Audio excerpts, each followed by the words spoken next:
Hi, welcome to Wedding Win, and today we have the lovely Michelle from Starnotch. She does costumes and design and wedding dresses. Welcome, Michelle. Thank you. Thanks for having me. So, Michelle, thanks for coming. And what inspired you to become a wedding seamstress? I've been a seamstress for about 25 years. I studied fashion technique and design at Sheridan College. And after that, I have been at the Shaw Festival for the last 25 years. I learned a lot of skills, saw a lot of influences that helped me learn design and choices for fit and helping our actors be comfortable on stage. And it's really been the backbone of my skills. I've been doing competitive dance costumes for the last 12 years. And that's also something that's important to the fit and comfort of my performers. So having a wedding gown is performing on a very important day, and it all ties in.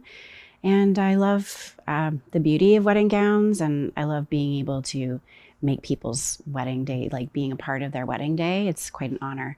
So it was an opportunity that I saw, and I'm really grateful that people actually trust me and let me be a part of their special day. Awesome. Now, do you offer any other services?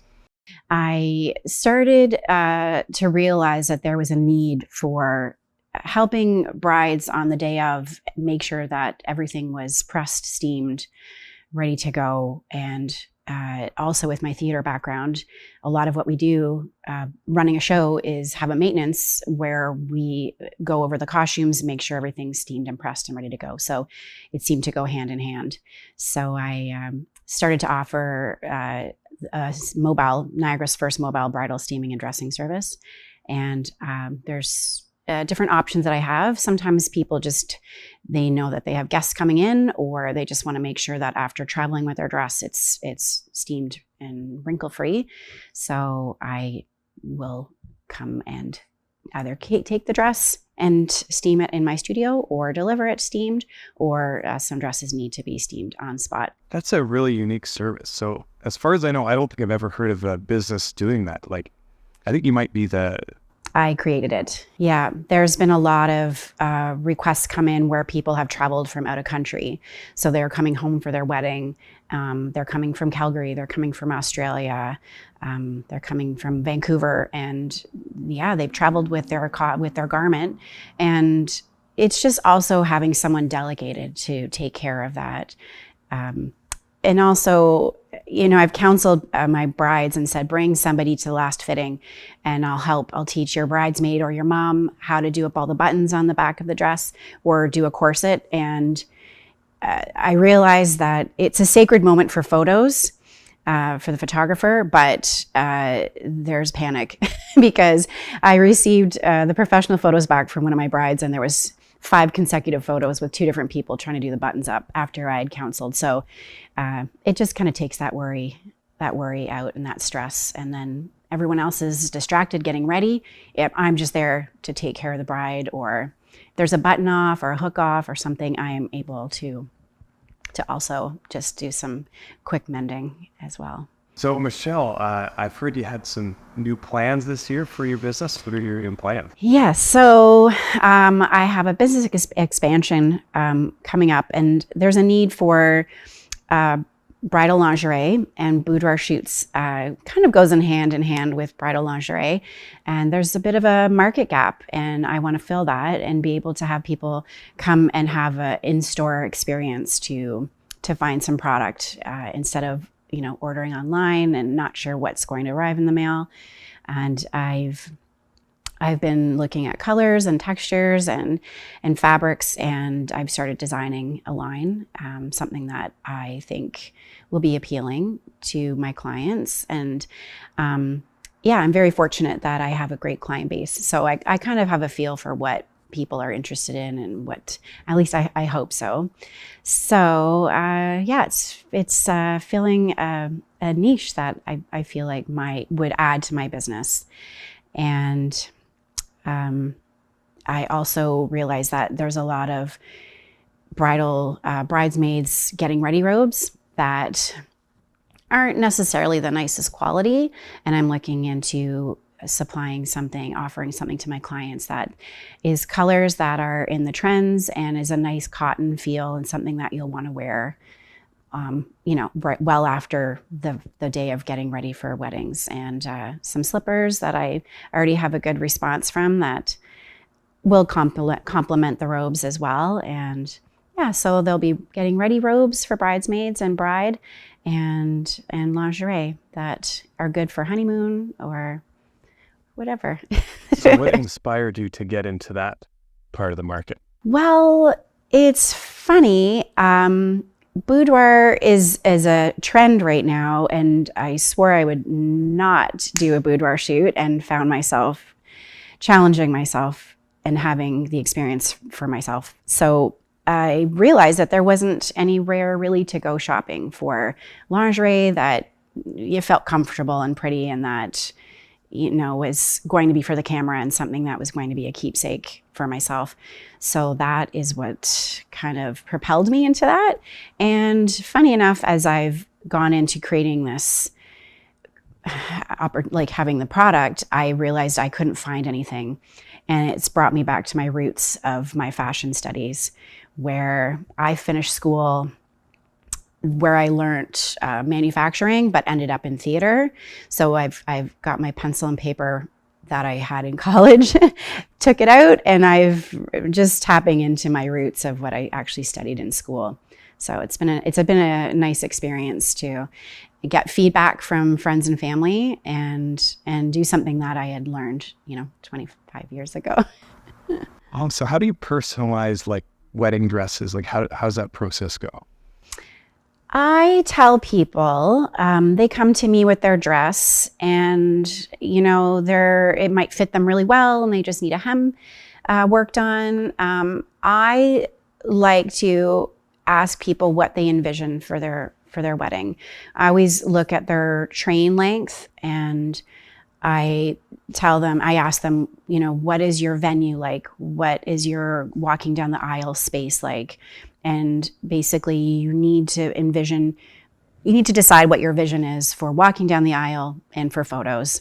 And then the train is bustled. So sometimes I'm kind of a less is more person, but there's also, if you want a grand appearance for those two parts of the day, then the train is really dictates that vision for my brides. So it's a discussion that we have, and for functionality as well. Even once we start to decide on the bustle, which comes at the end of the fitting process, it's the last thing that is done. I tell people, you're not just at a dinner event, you are at a wedding where you're going to be, have a glass of wine in your hands and have a bouquet, and you're going to be, interacting with more of your guests. That I just like them to understand how they're going to be comfortable and function in their dress. Even when it comes to hem lengths, sometimes a big train just gets cumbersome. So we just decide, and I give them options and give them some visuals and just give them something to think about, so that they're comfortable in their dress, as well as feeling like they're looking like how they envision for the day. So what are some unique customizations that you've done? Well, sleeves was a big thing last year. Some people wanted certain parts of their arms, their shoulders covered. So I tell everyone to collect some inspo pics, so that I can look at what it is that they feel like, what they've looked at they like, and then we look at what their dress is and how it's going to work with the armhole, or the style of the dress. So I would say sleeves are a thing that has been a customization. I do have, I call it zhuzh. I have like my drawers of zhuzh. So I have extra lace and some extra applique, and any sequins or maybe less. And I also have diamante belts, so that we can add to the waist of a dress, or just if there's something that needs to be covered or something that's puckering or it needs a little more interest. I think that's partly where my dance background, costume comes from, that I'm have knowledge of adding some interest to dresses if it needs it. Okay. And what are the key factors when you're selecting the lingerie? I want, again, it's kind of all about, I call it like the catwalk of life. There's a performance, depending on what we're doing, there's a performance that we need to feel comfortable doing. So if it's your wedding day, it's interacting with your guests and feeling beautiful and having your vision and walking down the aisle and dancing. How are you going to dance in it? And so with lingerie, whether you're doing a boudoir shoot, how are you going to feel comfortable in it? How are you going to feel covered enough or sexy enough, or what do you feel comfortable in? So I've listened to my input of my friends and family with my designs, and some people like, oh no, I'd feel more comfortable if I was covered. Oh, I know, I'd feel sexier if I was this way. I'd feel. So it's kind of just listening to my, the people around me and getting their input, as well as researching and seeing what's online and what is in boudoir shoots. What have people been wearing in boudoir shoots, and how is it sitting on them? So a lot of listening and looking and trying to take in information for what, my clients would like. So Michelle, you know a lot of famous people. You've worked with a lot of famous people. So tell me about all the work you've done. Yeah, it's pretty exciting. I mean, I've been fortunate with some of the work experiences that I've had. I would say how that's added to my business is that I am adaptable. Like, I understand. I'm happy to cater to the stresses and the needs of my clients, knowing there's a lot more going on. With they're in the center of the limelight. They are performing. My brides are in front of family. They're nervous pleasing everybody. So I've worked with the likes of Martin Short, which was a great. I was very grateful for that opportunity. I was a big fan. Rick Springfield. So some concerts, I worked concerts. And Kevin Costner, I saw him from down the hallway. Didn't get to really work with him, but he was a lovely man. Yeah, a lot of great performers. Regis Philbin and Joy. Some people that I've done alterations for. She needed her gown tweaked. The lining was rolling out on the top, so I did some stitching for her, and she was happy with that. And I recently was a guest tailor on Canada's Got Talent. So that was an honor to be part of that. I hope to be back again, but it was a nice experience to be part of that crew and work on some of the finale performers' garments. So if I was a bride, how soon should I book your services? Like, I know you book up fairly quickly. So what's the timeline like for you? Yeah, it's great. It's been a great year going into 2024 already. Since the pandemic, people have been able to comfortably know that their wedding is going to happen and comfortably plan well in advance. So I'm seeing a trend this year where I have bookings, clients reaching out to me that their weddings aren't until September, October, and we're currently just starting the new year right now. So typically I say 3 to 4 months ahead of a wedding, your deadline, but people can book ahead 6 months to a year. Sometimes people want answers. They want to know if this is possible to do with the dress, or there's just something not quite right that they want something added, and they just want answers. There's no fee for consultation fitting. I just want people to know that it's something I can do or give them some things to think about. So I tell people if their body is not typically going to change, they can come 6 months in advance. Sometimes it's nice even for me to look at how the dress is made, how the seams are, and I can even start sort of opening up the seams and pinning things. The second fitting anyways is taking in, and things are not set in stone at that point anyway. So 3 to 4 months, anywhere from 6 months ahead or more if people are. So I have a lot of clients this year, more than usual, that are traveling in from other countries or other provinces. So they're wanting to book in when they know they're going to be home visiting. I have a bride right now, her wedding isn't till September, and she's home for the holidays. So I fit her in for a first fitting, and I'm seeing her tomorrow so that she can leave and know that her dress is in a good form, so that when she comes back and she's busy with all of the pre-wedding festivities, she's not trying to fit in multiple fittings. So that happens as well. So I have some out-of-town brides that that are booking in while they're home. How do you collaborate with brides when they have a certain vision? How does that work? I think it starts to come together. If it's a lot of it, the dress looks like a different dress even when it's steamed. So dresses will come to me. They've been sitting in a bag, or they've been shipped and maybe just not, steamed. I mean, they're not ready for the aisle. So a lot of times a dress can change in their eyes and in mine as well once it's steamed. So sometimes for a second fitting, I will press the crinoline so that the fullness of the dress is more in full form, that you can see the vision better for the second fitting if that's necessary. But just pinning it and marking the changes helps them already see the fit, but it also changes the look of the dress. And then, a lot of people want like a arm sash, an armlet, I call it. So I have some extra tool that we'll play around with and just try to give them a visual. And again, having the inspo pics of things that they've seen that they like, and then I can start making things for the next fitting. Tell me about a really rewarding experience that you've had that, something you thought about a lot and, you're proud of. Tell me some. It's the smile. It's the smile when my brides are seeing the dress starting to come together.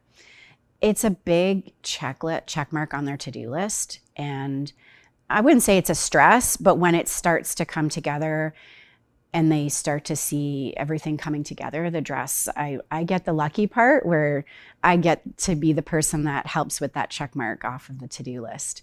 So I think it's just, a lot of it is that smile that they're like, I could say they're skipping out the door and I get to hand off their dress and they're just, it's all coming together and I get to experience that moment. I realized early on, I had a client that said, wow, you're really getting to see the dress coming together. Like you're with the bride when she gets to see the dress starting to take shape. And I realized early on that was how fortunate I am to be part of that process.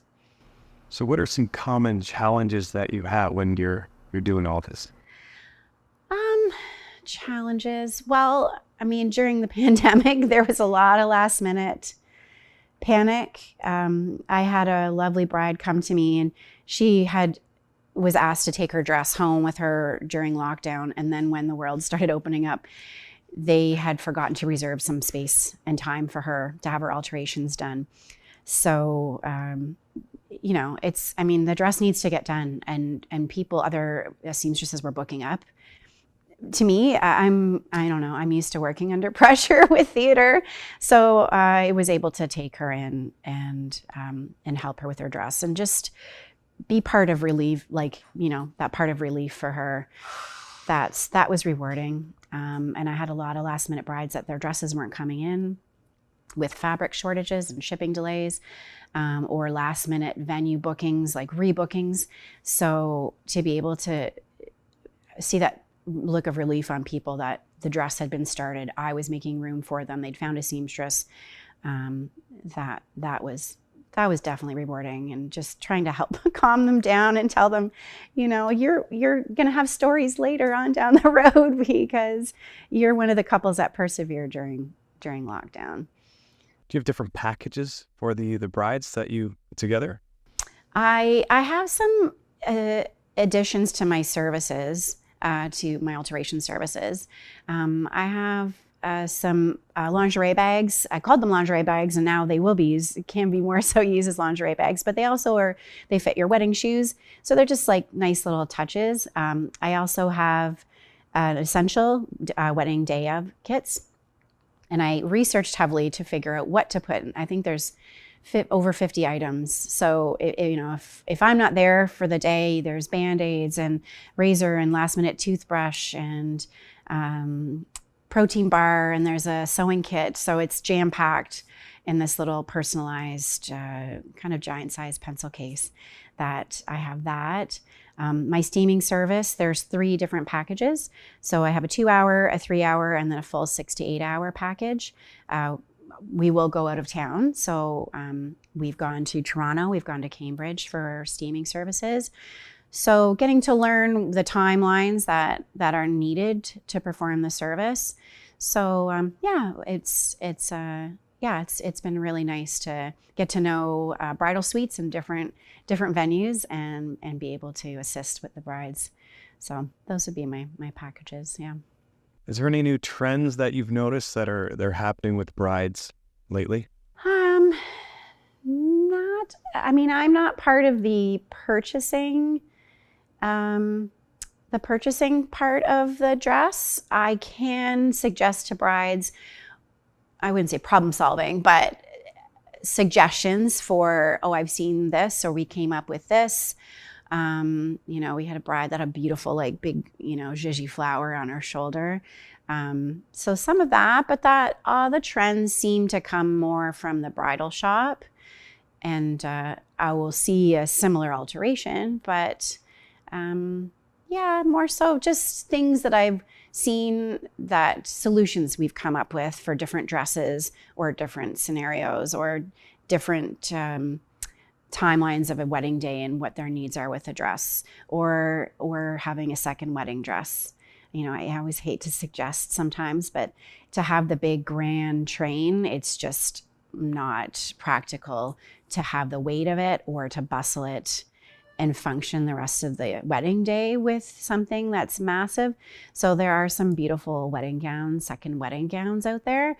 And actually, besides the lingerie, and I keep forgetting that I'm branching into offering a line of clothing it's called For Love and Lemons. And there's some beautiful options for second wedding dress that I thought would be nice to offer my clients as well. So I will be feeling out how that launch is going to go, but I know that people that do have dresses from For Love and Lemons seem to really love those garments in their closet. So are we referring to a wedding dress separate for the ceremony and a different one for dancing? Is that what you're talking about? Correct. Yes, something that's a party dress. I call it the party dress. So something that's lighter, that's smaller in fabric amounts, that still is a very formal wedding dress, but it's just lighter weight. It's more practical to dance in. If the first wedding dress is big and has a big display, it sometimes is not practical to continue the night the night in it, or just brides want another option. So it is a second separate dress. Yeah. All right. And what do you want the brides to take away from their experience with you?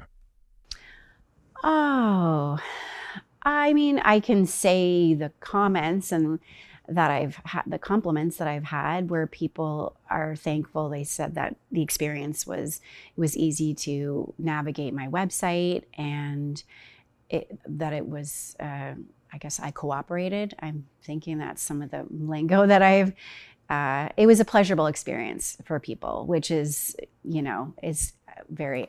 I'm very grateful to have that. I mean, I want to take care of everybody, and I want to listen to their concerns and have them heard and have this a part of the process. I just want to assist them and when they've got so much going on, they're pleasing all their guests, and there's so many things on their checklist, their to-do list of doing the seating chart and guests canceling and the stresses of that. And a lot of people now have children because they've had their children first and then gotten married. So there's added sort of responsibility of taking care of their children and having them part of the wedding day. And so I hope that what I offer them is alleviating some of that, stress, or it's not adding stress to their experience. So, well, Michelle, thank you very much. So this is Michelle from Starnotch. Michelle, thank you very much for joining us at Wedding Win. And Michelle, if you want to visit Michelle's profile, you can find it on weddingwin.ca. We'll put the link below.